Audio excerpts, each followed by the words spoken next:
পার্শ্ববর্তী দেশ ভারতে ল্যাকমে ফ্যাশন উইক হয়, দেশের বাইরে অন্যান্য কান্ট্রিতেও হয়। মডেলদেরকে নিয়ে অনেক কোরিওগ্রাফার, অনেক মডেলসদেরকে নিয়ে অনেকগুলো ব্র্যান্ড নিয়ে কাজ হয়। আমাদের বাংলাদেশে সেই হিসাবে কাজটা কম হয়। তো ডিএফডি এটা আমাদের জন্য এখন শুরু করেছে, এটা অত্যন্ত খুশির বিষয় আমাদের জন্য। তার সাথে হারলেনও যুক্ত হয়েছে। তো অবশ্যই আজকের কাজটা নিয়ে তো আমরা সবাই খুবই ভালো ফিল করছি।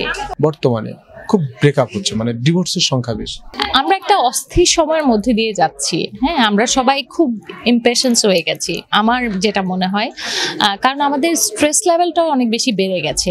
আগে আমাদের এত ট্রাফিক, এত কিছু বাজেট, হ্যাঁ, এত কিছু নিয়ে এত competition, in fact unhealthy competition. So এর জন্যই মনে হয় আমরা খুব বেশি অস্থির, আমাদের ধৈর্যটা কমে গেছে। সেটাও ওয়ান অফ দ্য রিজন আর কি। আর বাকি তো রিজন আছেই। বিয়েটা আসলে একটা নারীর জীবন, আতঙ্ক, ভয় না আনন্দের, কতটুকু কি? নারীর জীবন আমি বলবো না, নারী পুরুষ দুজনের জন্যই বিয়েটা অবশ্যই এটা খুবই সুন্দর একটা পারিবারিক বন্ধন। আমি বলবো যে সেটা যদি মেনটেন করা যায় সুন্দরভাবে, রেসপেক্ট থাকতে হবে, স্যাক্রিফাইস থাকতে হবে। স্যাক্রিফাইস ছাড়া তো আসলে কোনো সম্পর্কই টিকিয়ে রাখা যায় না। সো মেনটেন করতে পারলে আমি মনে করি এর চেয়ে সুন্দর সম্পর্ক আর হয় না। বর্তমান সময়ে ডিভোর্সের হারটা কমাইতে গেলে কি করা প্রয়োজন আপনার ব্যক্তিগত? ডিভোর্সের হার ওই যে আরেকটু সহনশীল হতে হবে, স্যাক্রিফাইস করতে হবে, পরস্পরের প্রতি শ্রদ্ধাবোধ থাকতে হবে এবং খুব ক্লিয়ার থাকতে হবে।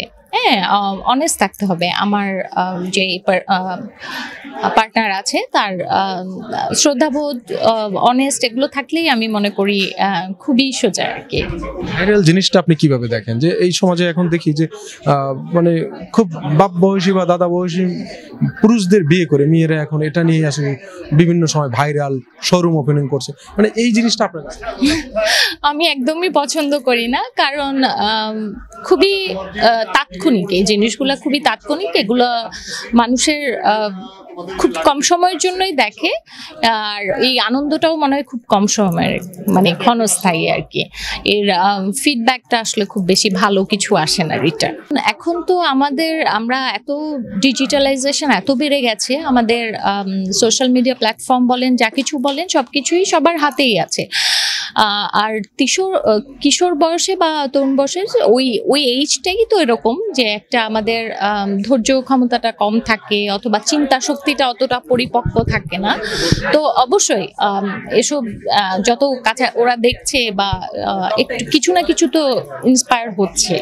তো এটার আসলে ফিডব্যাকটা খুব একটা ভালো না।